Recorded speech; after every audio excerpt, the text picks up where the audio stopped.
બોટાદના કોંગ્રેસ રાષ્ટ્રીય પ્રમુખ મલ્લિકાર્જુન ખડગે દ્વારા ગુજરાતીઓને અપમાનિત કરવા સામે ભાજપ જિલ્લા પ્રમુખ મયુર પટેલ દ્વારા પ્રતિક્રિયા આપવામાં આવી છે।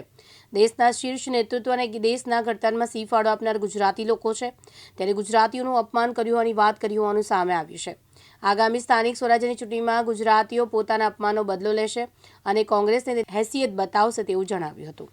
કોંગ્રેસના રાષ્ટ્રીય અધ્યક્ષ મલ્લિકાર્જુન ખડગેજી દ્વારા કેરળ ખાતે ચૂંટણી પ્રચાર દરમિયાન ગુજરાતીઓને મૂર્ખ અને અભણ કહી અને સમગ્ર ગુજરાતની જનતાનું જ્યારે અપમાન કર્યું છે, ત્યારે ગુજરાતની જનતા બુદ્ધિ ક્ષમતા અને દેશ પ્રેમ કોંગ્રેસીઓને આ દેખાતો નથી। ત્યારે કોંગ્રેસીઓ આજે નહીં પણ વર્ષોથી ગુજરાતીઓનું જ્યારે અપમાન અને નફરત કરતા આવ્યા છે। આપણે અગાઉ પણ જોયું છે, સરદાર પટેલ હોય કે મોરારજી દેસાઈ હોય, ત્યારે પણ વારંવાર એમની અવગણનામાં કોઈ કસર છોડી નથી એમને।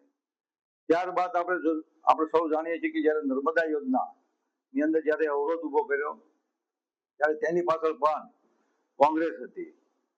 મલ્લિકાર્જુન ખડગેજીનું જે નિવેદન છે તે કોંગ્રેસની હલકી માનસિકતા દર્શાવે છે।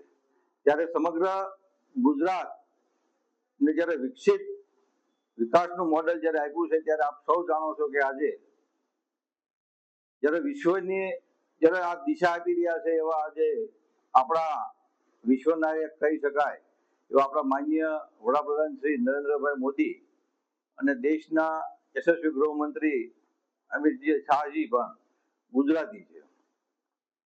ત્યારે કોંગ્રેસનો આ જે અહંકાર છે કે આજે એની પોતાની માનસિકતા પણ દર્શાવે છે।